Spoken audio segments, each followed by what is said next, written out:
Welcome back to those of you who joined us this morning for the first part of our conference, Opportunity Zones, the Early Evidence.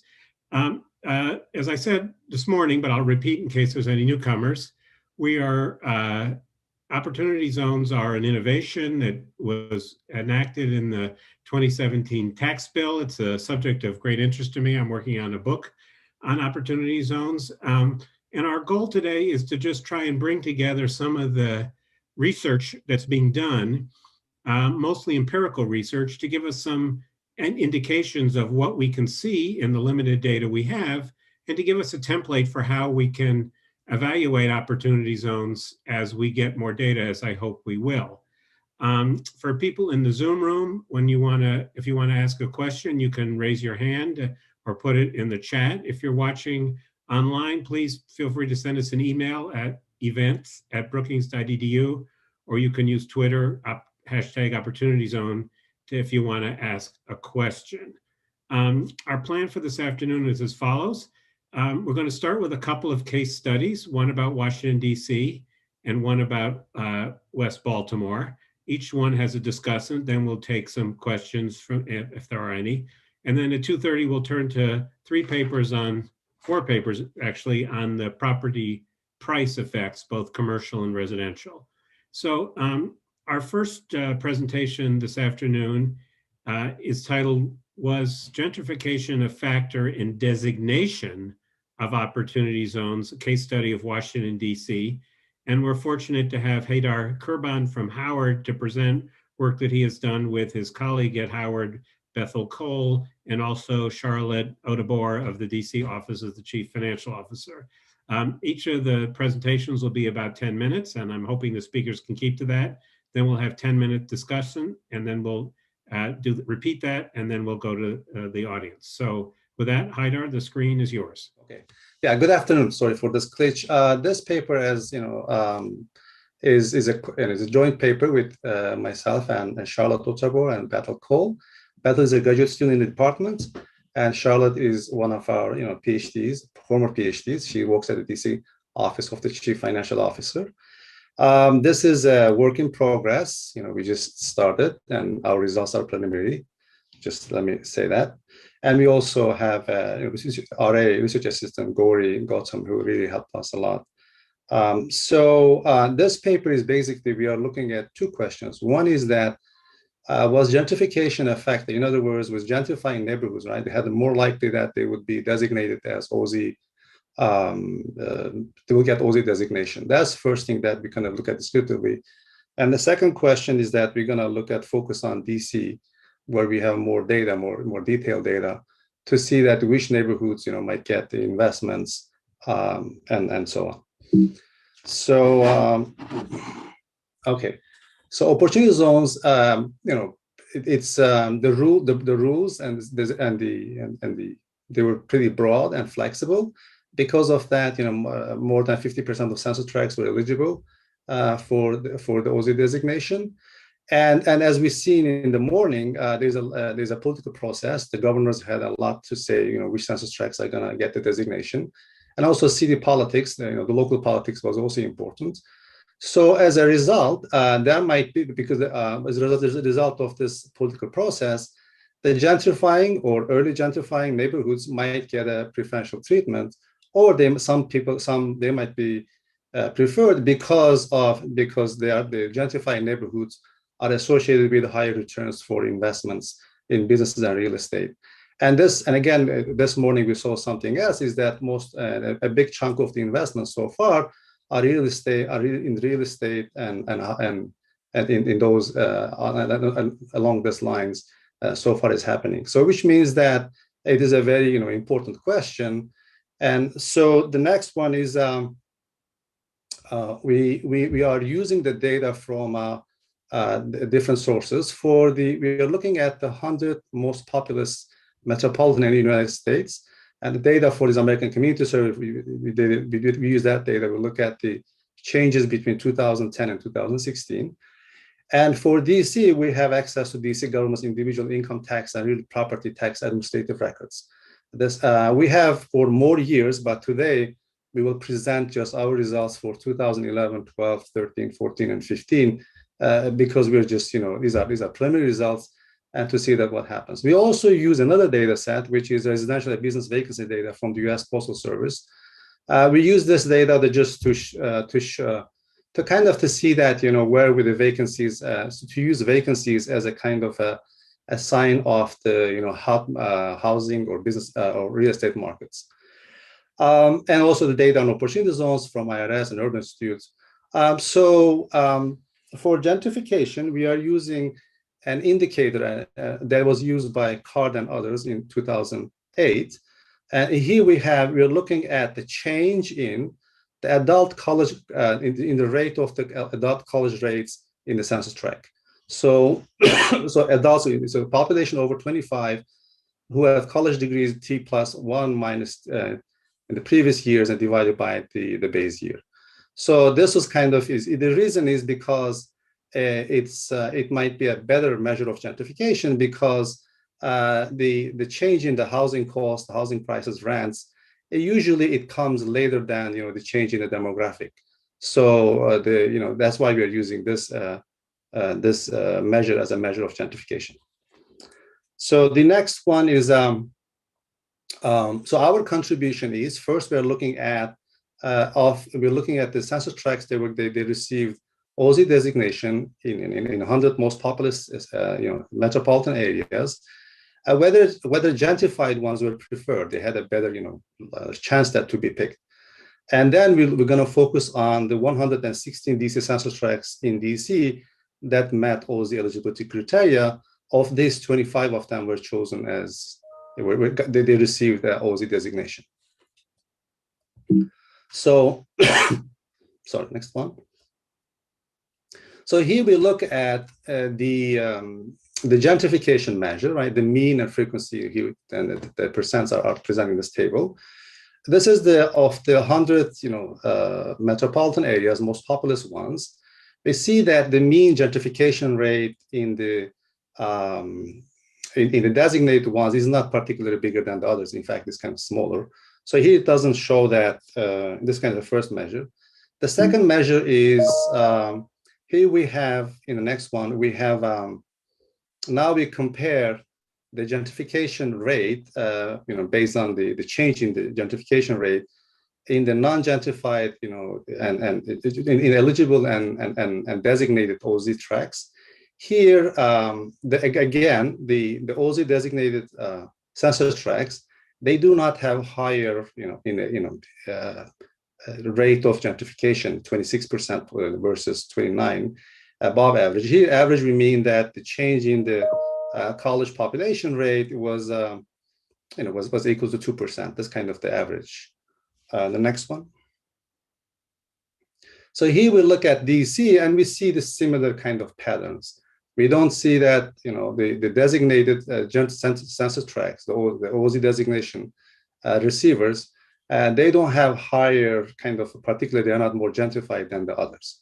So the next question that we are looking at is, next, thank you, is that we're going to use a regression framework to kind of predict whether, once you get the OZ designation, which census tracts are going to receive the investments. So whether gentrification is going to play a role in receiving more investments. Our first measure of that is we're looking at the residential and business vacancy rates in the census tracts. So the change in the vacancy rates are going to be regressed on the gentrification and for the 100 larger metropolitan areas. In DC, we're going to also have more control variables, and this is because if here the idea is that if the vacancy rates are lower, it means that that place is very attractive, right? It must attracting more investments. So this is kind of our prediction. We don't have any data to look at real change in investments, but just this is kind of the prediction which census tracts are going to receive investments, and will the gentrification play a role in that? Next, please.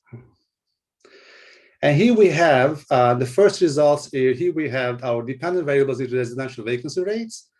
And we ran this regression for all those census tracts that have OZ designation. And these are the census tracts that are in the central city. These are not all the census tracts, right? Because this is where the gentrification is an important issue. So that's why the number of observations are lower than before, because we want to focus on those census tracts in the central cities that where the gentrification an issue. So the first column, the first model is where we regress the change in the residential vacancy rates on gentrification in the OZ, those in the OZ designation, non-OZ, eligible, non-eligible. And here we see that the coefficient, of course, the expected sign is negative. And sign-wise, it's kind of bigger for the OZ one. So it kind of shows that there is more, it's the gentrified census tracts. They have a lower vacancy rates, residential vacancy rates, and an increase, the change in the gentrification might have kind of a bigger impact on the residential vacancy rates. So when we do the same thing for business vacancy rates, it is even more interesting. Here we have the coefficient is kind of a similar signs, but the coefficient is even bigger. So which means that the gentrification, once the OZ designation is kind of completed, right? Of those who got OZ designation, those who have, who are more gentrified, they might get more business investments because the vacancy rate kind of predicts that. So this is, what we kind of show for the 100 and most populous metropolitan areas. Now we're going to go back to kind of the DC where our case is focused on. Next one.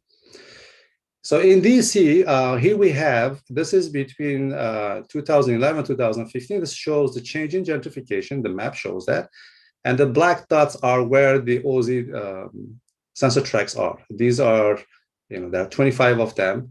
And we also have the same map for every year-to-year changes in the gentrification. Here, this is just shows for 4 years, but there's later in the appendix is there. If you have time, we'll present that.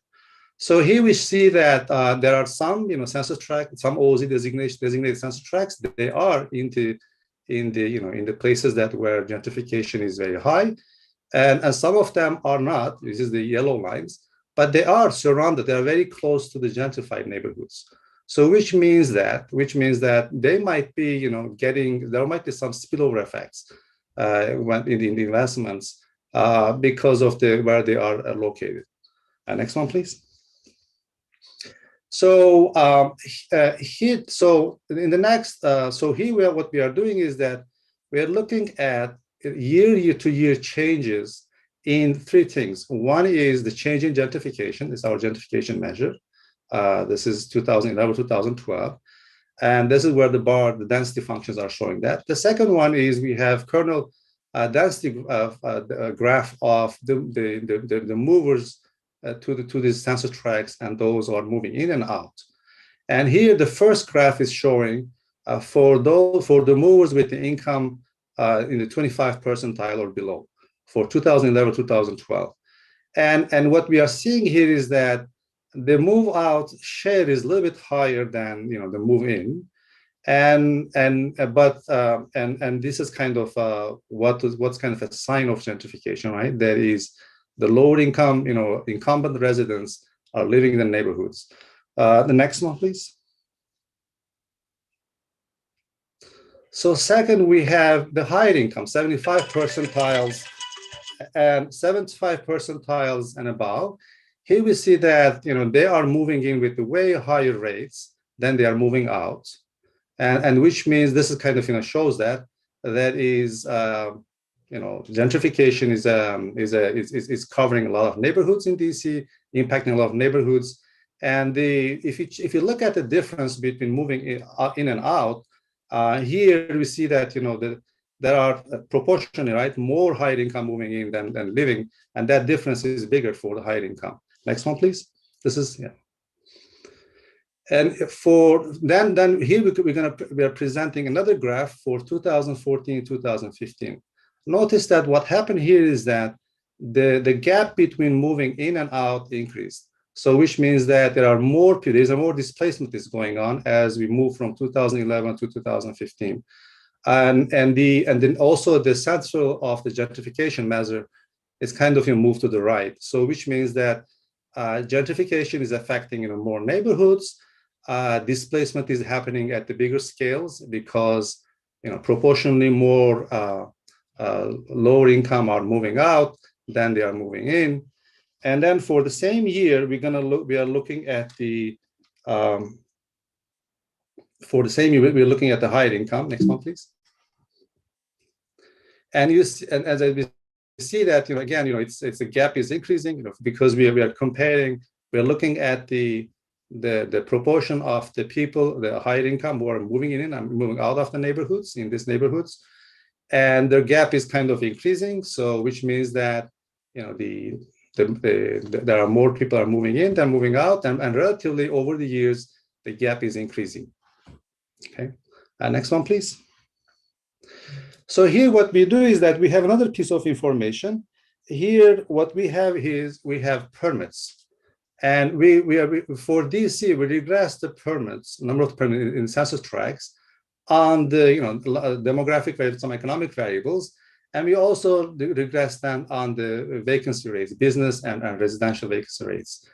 What we found is that, which is very interesting, these are again this descriptive, we don't want to say much about it, but it's kind of a direction of the movement is showing is that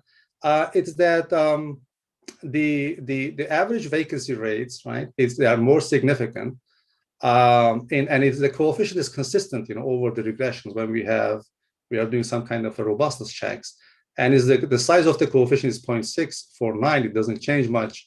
It's very it's significant and consistent. So which means but the vacancy rates for residential areas is not significant.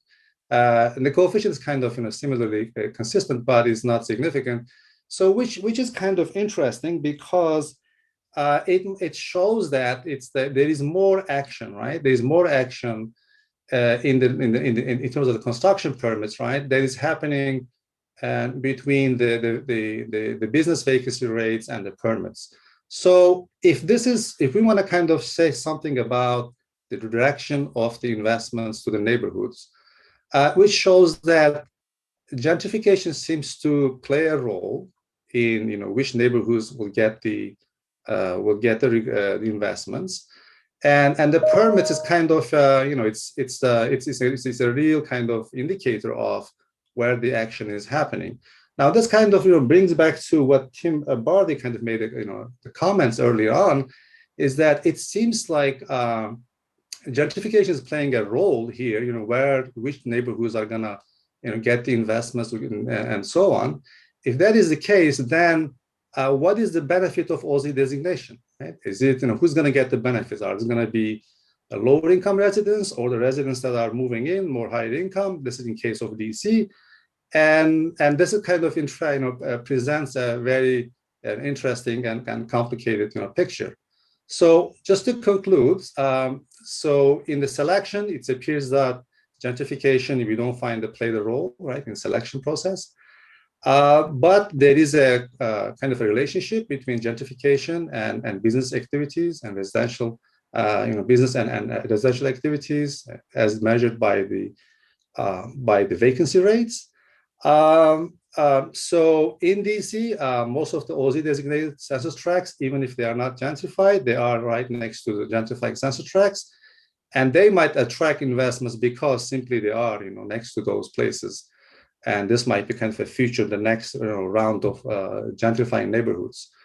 So the kernel density functions are showing that displacement of lower income in DC is real.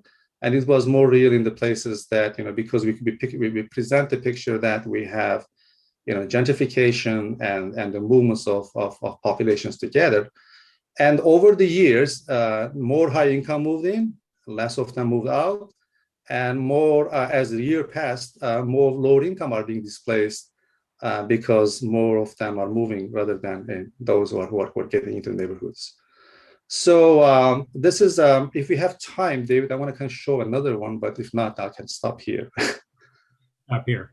Nathan Jensen from the University of Texas in Austin is the discussant.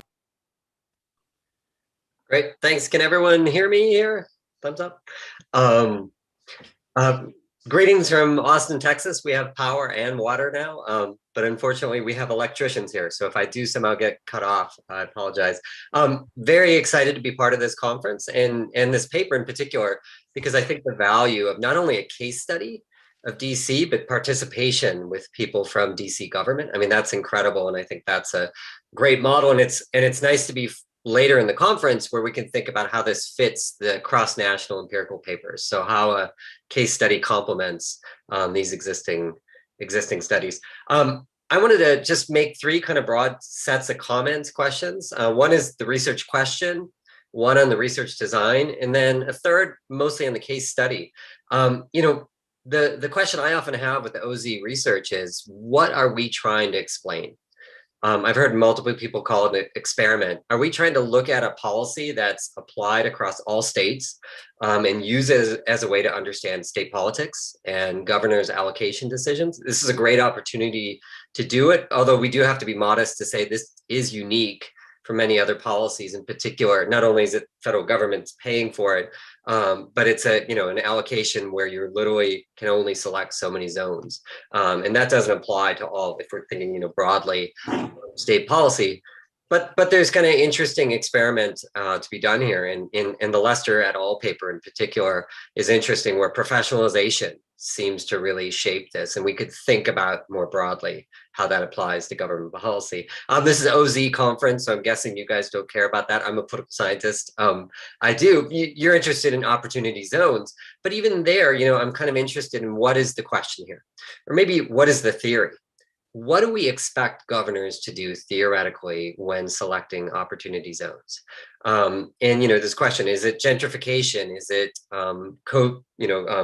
co-partisans in the district? Again, from political scientists, governors want to win re-election, and because there's not state electoral colleges, you maximize votes, right? And you allocate public, private, or local public goods in order to maximize these votes. So again, from a political science perspective, it would be, you'd probably look for areas of high support already and allocate opportunity zones in those areas.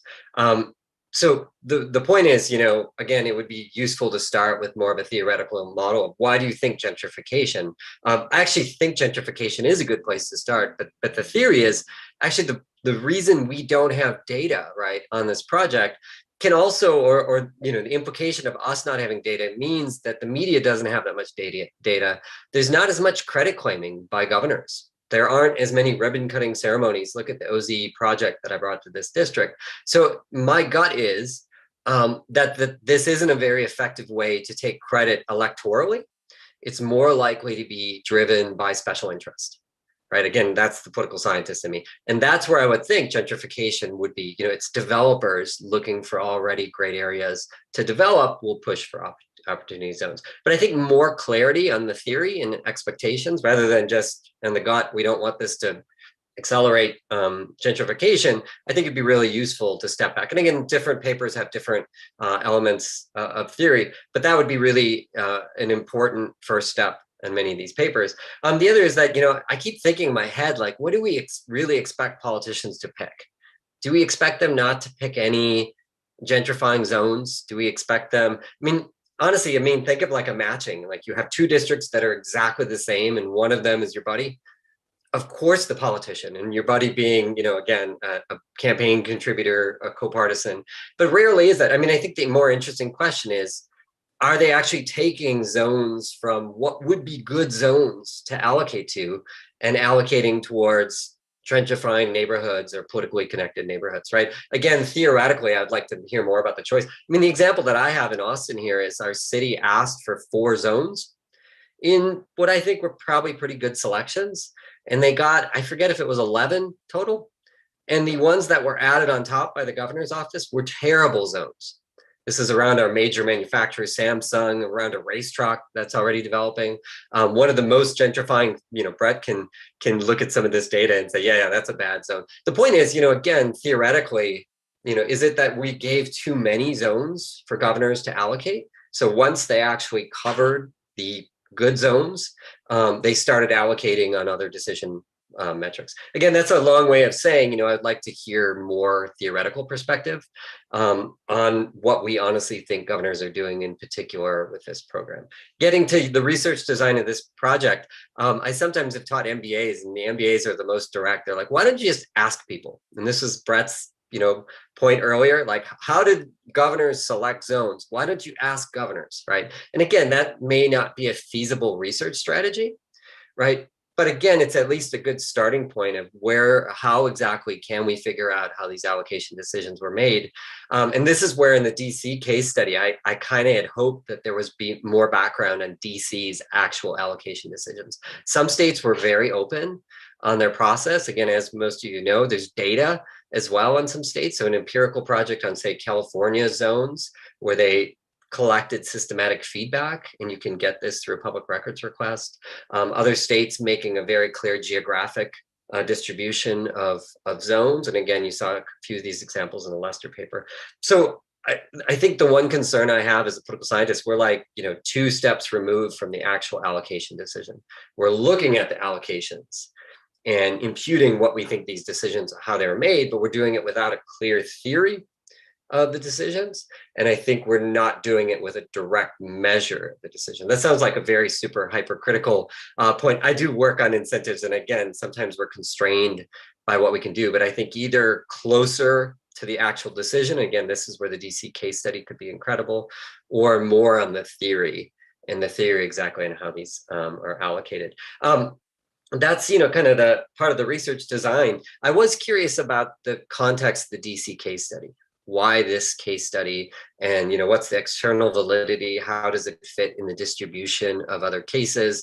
That was something that was lacking a little in the paper. When you talked about the empirics, you brought up, this is gentrifying at a faster rate. Okay, then why pick this study?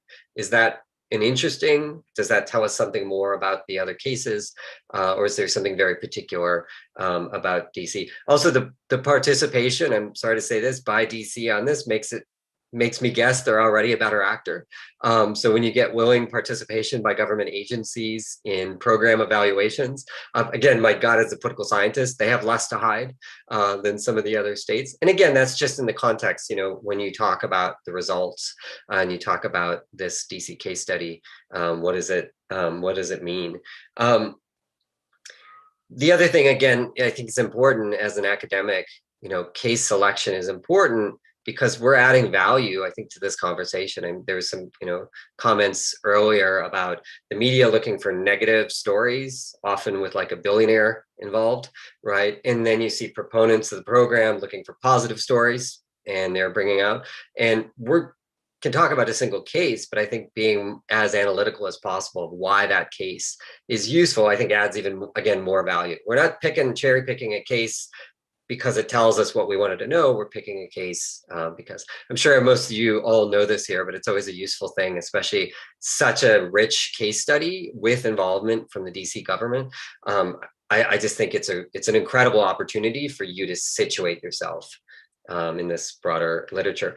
I did have some trouble understanding the empirical strategy, and I think there's some folks here who are probably much better than I am on this, but your dependent variable is a 2011 to 2015 measure, right? And then you have gentrification on the right-hand side, and then you're comparing opportunity zones to non-opportunity zones. Again, that's a simplification of what you're doing, but it wasn't an obvious empirical strategy. Again, the obvious strategy would be closer to some of the strategies earlier where we're thinking about choices, right? What choice of district did you choose? For those of you, again, I think I'm one of the only political scientists here. We do this all the time in vote choices. When you have multi-party elections where you have to pick a party and it is one vote, right? So you only can select one party versus the other. So there's a number of empirical models that you can use on these choice selection. But maybe I'll just leave it there when, I just wasn't quite sure that this empirical strategy, it seemed like a better descriptive strategy than a causal identification of the relationships. Again, I'll punt that to other folks. The last thing I would like to say, you know, and I think this is the real positive, is it's incredible with the spillover dimension of your project. And I think, again, this is where the richness, the data is actually really great. I'm very excited some of the data you collected, although again, the timing of the data doesn't necessarily match onto my expectations of what I expected. But it's incredible that you could do such good work on the spillovers and the implication. I mean, it's kind of obvious when someone points it out. Yes, it's not a gentrifying district or tract, but it's right next to one, right? And the implications are pretty big here. So I think that's the great part. Where to go from here, again, maybe that's better for the whole room. But I think, you know, for me at least, again, maybe this is across all the papers as a political scientist, to hear more on the theory, but you leverage your comparative advantage even more. The more depth you get in the DC study, I think the more you're going to add to the conversation, as long as you can, again, situate DC within this broader context. But anyways, it was great to have an opportunity to read the paper. Thank you very much. Thanks, Nathan. And we'll let Haidar respond after the next presentation, which is about West Baltimore. Sandra Newman from Johns Hopkins and Michael, how do you pronounce your last name? Sneidel. Can you hear me? Yep, Michael Sneidel of Columbia, who lives in Baltimore, and he's going to present. Can you all see my screen okay? You can. It looks beautiful. Oh, great. Just going to move this.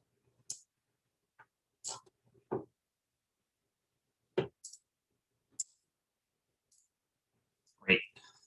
So, hi, everyone. I'm Michael Sneidel, and I'm a doctoral candidate at Columbia. And Dr. Sandra Newman, a professor at JHU, is the co-investigator in this study. I want to quickly acknowledge financial support for this research from JHU's 21st Century Cities Initiative. So our case study area is the West Baltimore Opportunity Zones Cluster, the WBOZC, or maybe our case study for my tongue's sake. And we selected our case study for 4 reasons. The first is I had detailed knowledge of economic and community development experts and projects in West Baltimore. The second is the case study area, as you can see, represents highly distressed neighborhoods that serve as a black swan for analysis. If we have time, I can explain that in a little more detail. Third, just generally, Baltimore's proximity to DC offered the advantage that we could identify and interview participants knowledgeable in both Baltimore, but also national OZ activity. And then finally, unlike most jurisdictions, Baltimore and Maryland really early on established these staff positions to work specifically on OZ that could serve as point of contacts for this study. And I should just say quickly, you know, we're really lucky to have one of these coordinators, Ben Siegel, participate in this study. Baltimore's really lucky to have an expert like Ben working to attract investment to the city. And we're certainly happy he's here with us today to discuss and critique this. So we conducted roughly 75 interviews with community and government officials, program managers, developers, businesses, and fund managers, among others, as you can see. These were open-ended, semi-structured interviews, and we used them to document and analyze how much new capital OZ had attracted to Baltimore, to document specific real estate and small business projects being supported by OZ, to ask the question, who is benefiting from OZ, and also to ask what types of tools and incentives are necessary to attract capital and economic development to truly distressed neighborhoods. So the takeaway on this one is in the title. OZ is a missed opportunity. Now, OZ is supporting some very positive development, including investments in transit-oriented development, expansion for a minority-owned business, workforce housing, even the attraction of high-paying tech jobs. And OZ is also stimulating investment conversations and local government capacity. However, we find the policy failing at oversight and engagement, and we find the policy is not changing development outcomes. OZ is a weak incentive for capital gains investors who generally want market rate returns. And it's a missed opportunity because it does not sufficiently support developers, investors, institutions, and businesses that are already active in distressed neighborhoods. And what our participant interviews really reveal is a locality doing its best with a tax policy that, frankly, is poorly designed to stimulate development in distressed neighborhoods. Okay, so here to the nitty gritty. I really realize there's a lot of data on this slide now, but I'm going to walk us through most of these shortly. So at the end of 2020, no OZ deals had closed in the case study area. However, there were 6 completed OZ investments in Baltimore City, as well as another 3 projects that were likely to receive OZ funding soon, 2 of which were actually in the WBOZC area. And again, these projects show how OZ investments are supporting some really important economic development work. They include a $10 million investment in TOD and major redevelopment of Baltimore's Penn Station. This redevelopment, or rather this investment, is being made by Blueprint Local, and Blueprint is a national mission-driven fund that our study participants describe as uniquely dedicated to community impact engagement. They include a roughly $1 million investment by the Verte Opportunity Fund. Verte is a fund focused on impact venture capital into the operating business Galen Robotics. And Galen specializes in computational sensing and robotics. And this OZ investment was part of Galen's permanent relocation into 5,000 square feet of an industrial warehouse turned office space in Southwest Baltimore. They include another roughly $1 million investment, again by Verte, into the Outlook Company, a full-service animation studio. This company actually was founded by Trevor Price, a former football player for the Baltimore Ravens. And as part of this investment, Outlook is actually expanding in a move to the Hohen Lithograph building in East Baltimore. And for those of you not familiar with Baltimore, the new Hohen building is actually a non-OZ and recent $30 million redevelopment in a distressed neighborhood that was led by Bill Struver's Cross Street Partners. And the forthcoming investments include a gap equity investment in affordable housing and retail space for local businesses in a truly distressed tract in the study area. And I'll note that the recipient of this investment is a developer that describes their company as social and economic justice driven, and that has the stated goal of undoing redlining. And forthcoming investments also include an estimated $10 million investment in a long planned $100 million mixed use redevelopment project that was on the edge of our study area. And this project, I should note, is being redeveloped by one of the region's most well-known and sophisticated developers, MCB Real Estate. And this is a firm that has deep and personal ties to West Baltimore. Now, far and away, the largest OZ investment, current or forthcoming in Baltimore City, is an $154 million investment. That's about 65% of all OZ capital flowing in Baltimore City. That's being invested by Goldman Sachs into the $5.5 billion future headquarters of Under Armour. And this is most likely substitute capital for an already planned roughly 1 million square foot mixed use mega development at Port Covington. So, outside of this 154 million at Port Covington, these projects represent 78 million of OZ equity supporting real estate and business development projects across the city that are benefiting city residents at large. However, it's important to note that investments in deeply distressed tracts represent less than 5% of the total OZ equity deployed or expected to be deployed in Baltimore. And in terms of neighborhood redevelopment, and even in terms of the Baltimore economy, this is just not that much capital. For example, again, if we exclude Port Covington, OZ investment to date is about half the amount spent constructing 414 Light Street, which is a single 44-story luxury tower and the newest addition to Baltimore's skyline. And it's certainly a far cry from the cost of full neighborhood redevelopment investment like there is going on at Baltimore's Harbor Point.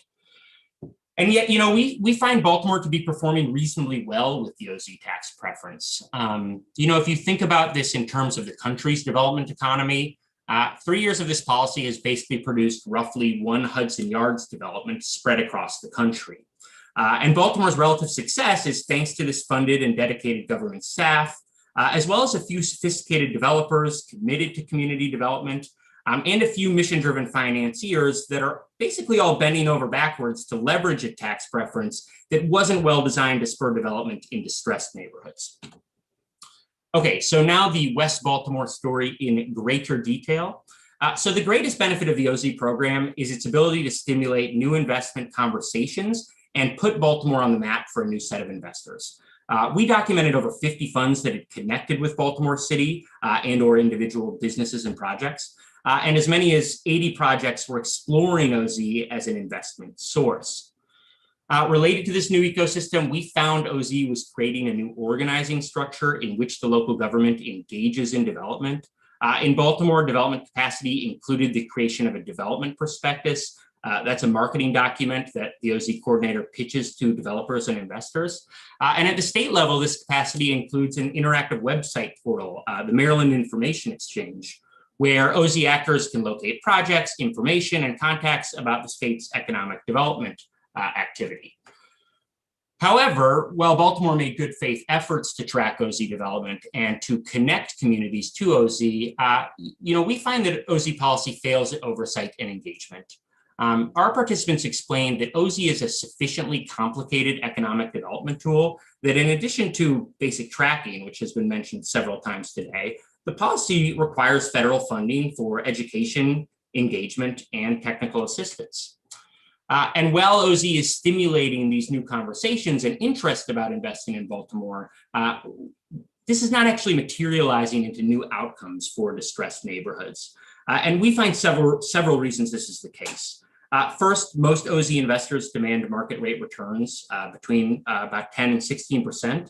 But projects in distressed neighborhoods are more likely to generate IRRs no higher than 3 to 6%. Second, OZ is a weak incentive that does not change development outcomes on its own. Of particular note here, the year 5 and year 7 step-up bases of the program are just not enticing investors.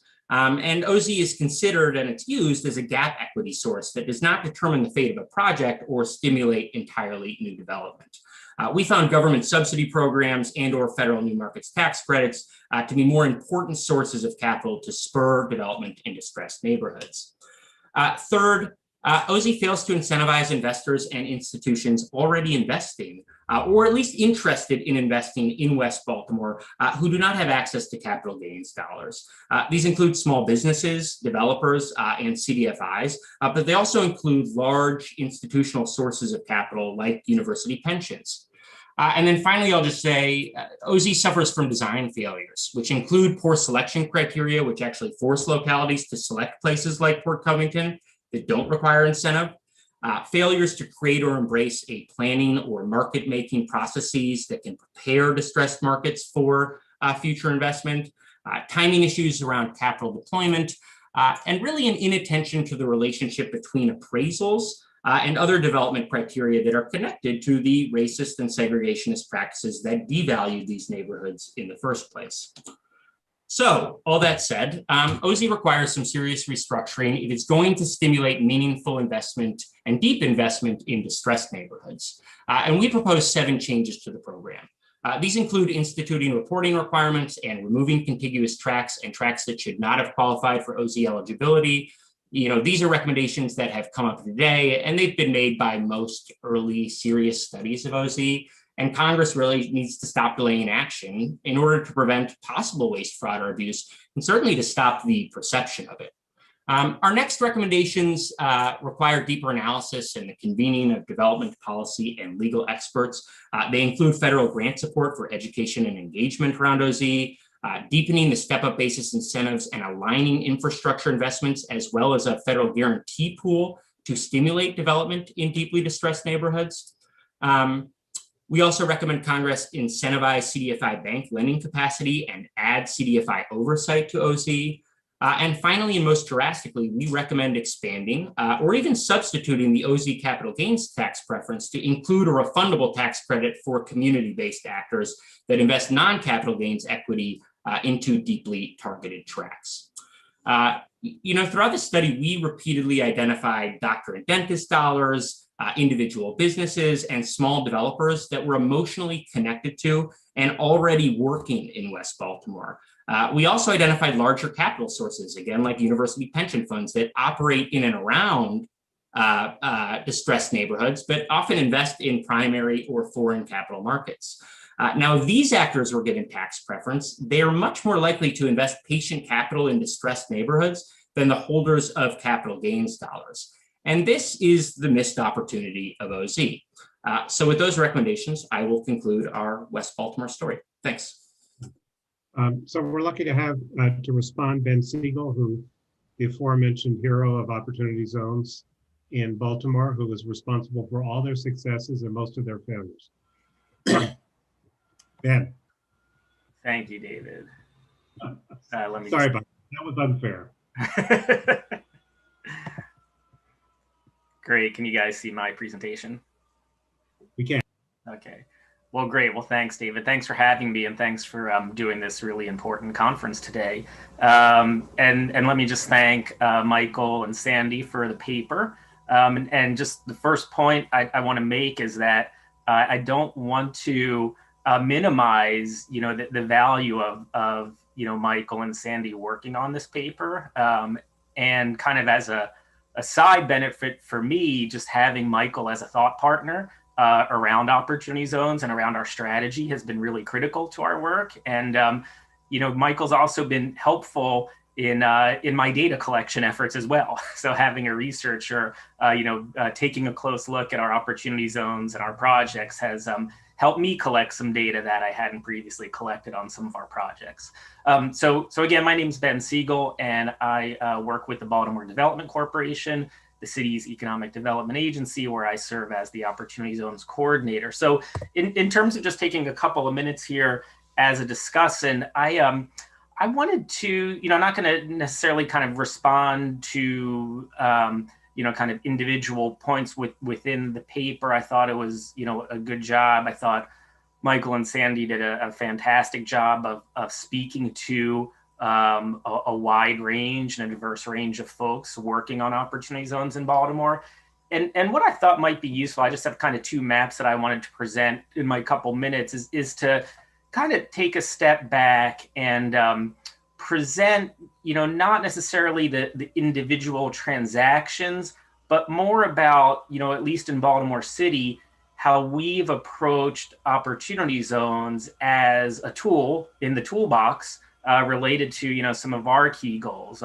Some of the panels this morning we're talking about, well, what is the purpose of opportunity zones? And one of the benefits, at least we viewed in the flexibility of this tool, is that it kind of allows localities to define our own purpose for how we want to utilize opportunity zones locally. And that's something that we've tried to do in Baltimore with I think, some good successes and some areas where, we're hoping to be able to do more.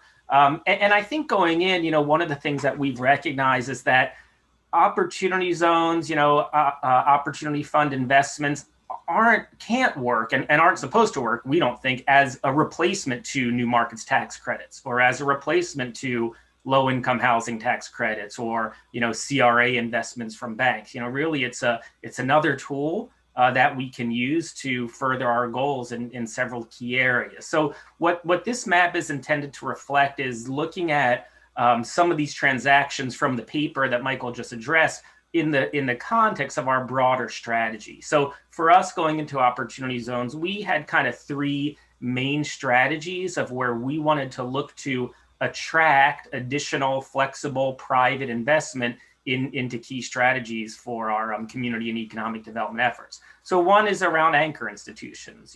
Baltimore is well positioned in that we have a number of universities and hospitals that serve as key economic anchors in a range of neighborhoods. And so we viewed opportunity zones as a way for us to especially accelerate development around some of these anchors in specific neighborhoods in Baltimore City. And on the map, what's labeled in black are the investments that are tied to anchors, which Michael discussed and are in the paper. So on the far east side there, the Y56, that's the Yard 56 project. Up in the top, the NC, that's Northwood Commons, which is tied to Morgan State University. I should note the Yard 56 project is right across the street from Hopkins Bayview's hospital.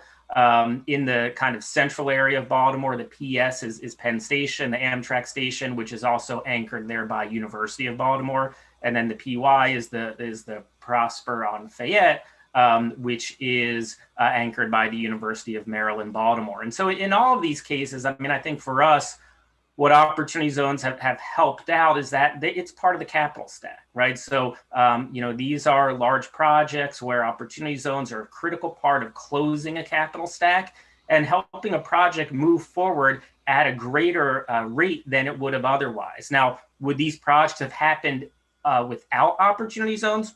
Maybe. It's hard to make that but-for case. What we certainly know is they've happened a lot more quicker because of opportunity zones. In Baltimore, we have numerous examples over the years of projects that have kind of started and stopped because they can't access capital. They get close and then the capital falls apart. One of the interesting benefits of opportunity zones is that the timeline nature and the need for investors to deploy the capital helps move projects forward. And in all these cases, these projects move forward faster than they would have otherwise.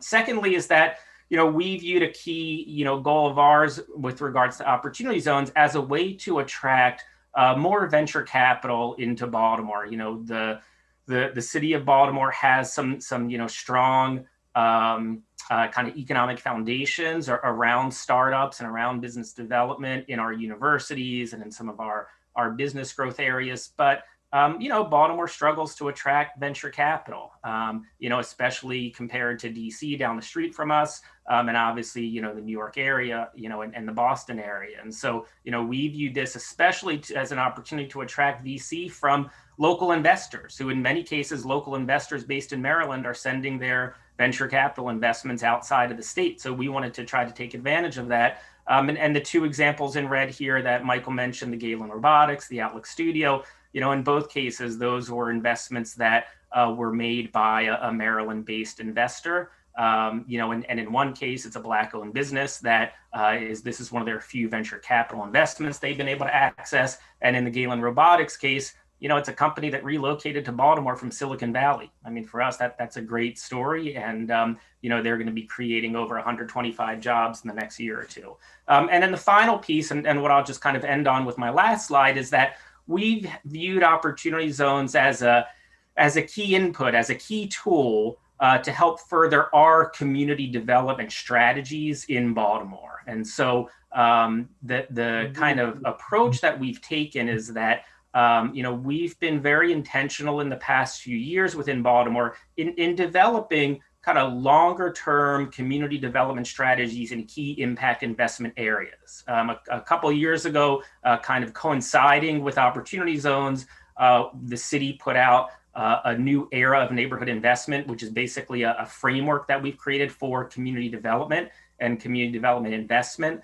As part of developing this new plan, we put into place a $60 million community development loan fund called the Neighborhood Impact Investment Fund that is run by a nonprofit, but capitalized by the city and intended to be a source of capital focusing on what's been identified as 4 impact investment areas in the city, where we at the city level and with state resources and with our NIF fund, the Neighborhood Impact Investment Fund, are looking to really put capital into strengthen these and revitalizing these neighborhoods. And we view opportunity zones as a key part in kind of building that and in making these plans come to fruition. And so this is where I want to just focus on West Baltimore, which is one of these impact investment areas. So my kind of purple box there, the violet box with the NAW, that's the North Avenue project Michael mentioned, and MPN is the Madison Park North project. And so my next slide zooms in on this specific area. So again, just to bounce back,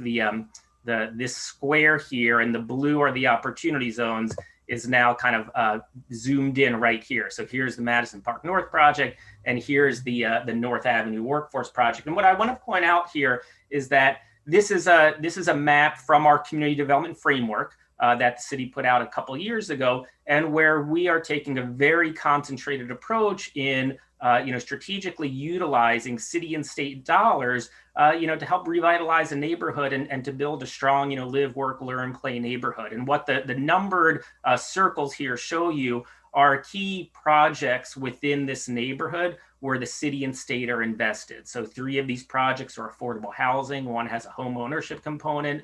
One of these projects is a focus on green space. And then 2 of the projects here, 6 and 7, are businesses and amenities. And so if you, and one of the projects, number 2, is a brand new modernized elementary school. And so what we've done to try to incentivize opportunity zone investment and to attract private capital here is that we're trying to create a neighborhood where the city and state are investing and that can be right for private capital investment.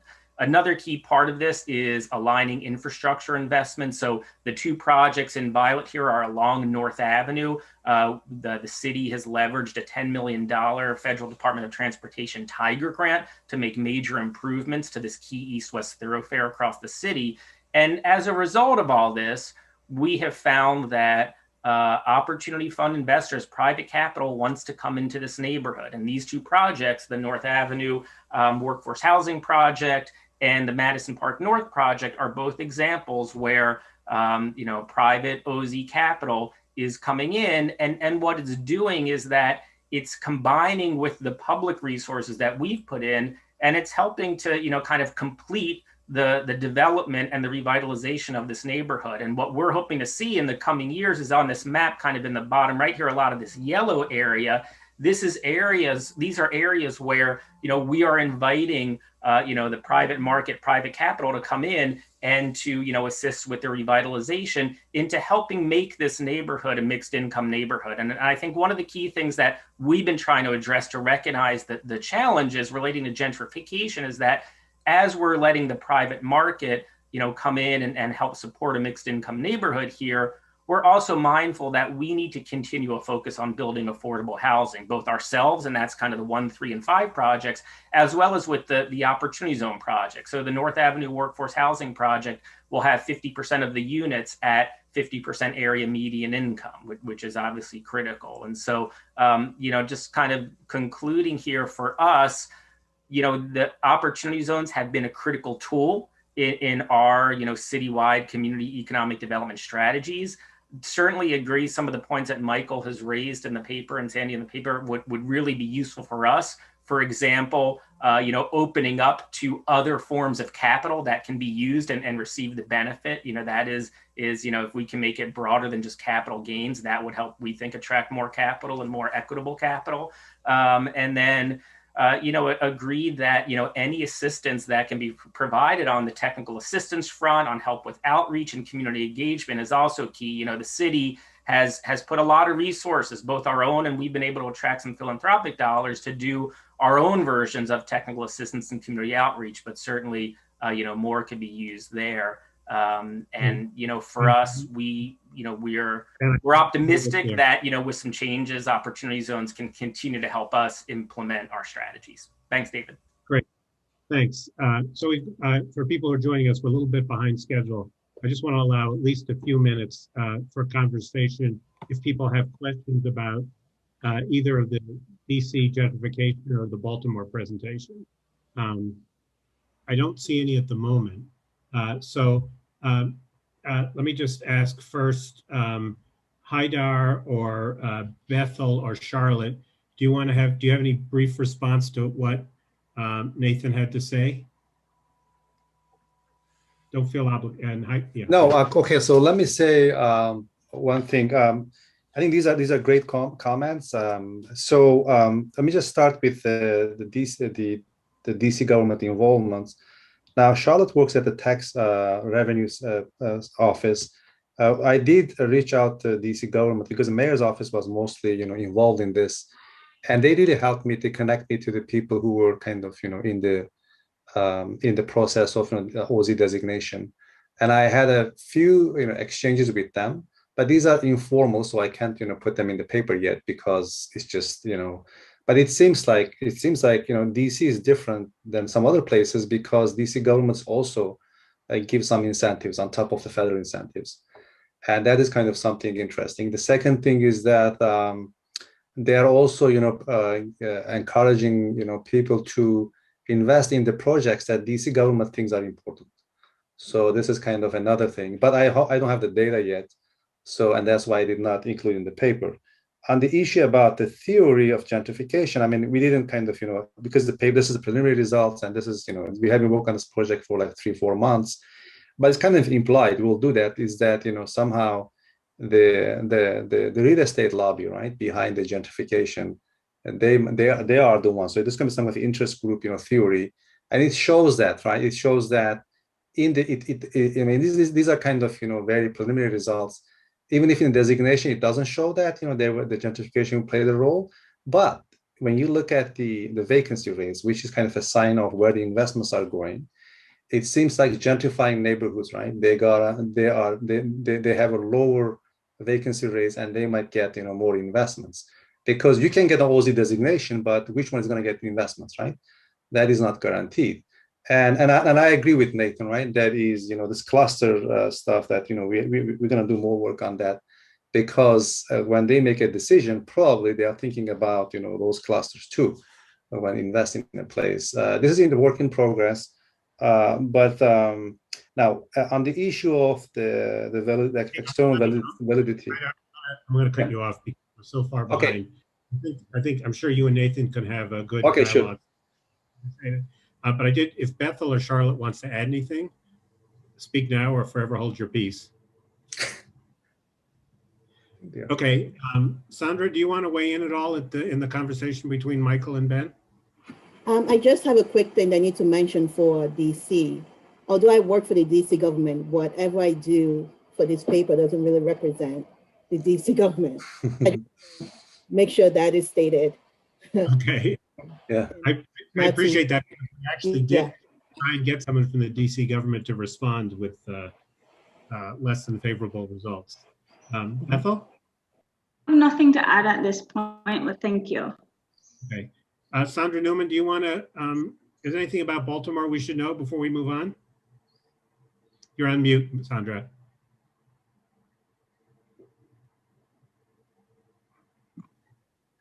Okay, how's that? Okay. I'll let Michael be our spokesperson. He's done a great job. Okay. Michael, unless you have something pressing, I'd like to move on to the next session, but I really appreciate it. It was a great conversation. Okay. Thanks for watching. Be sure to like and subscribe for more videos from Brookings.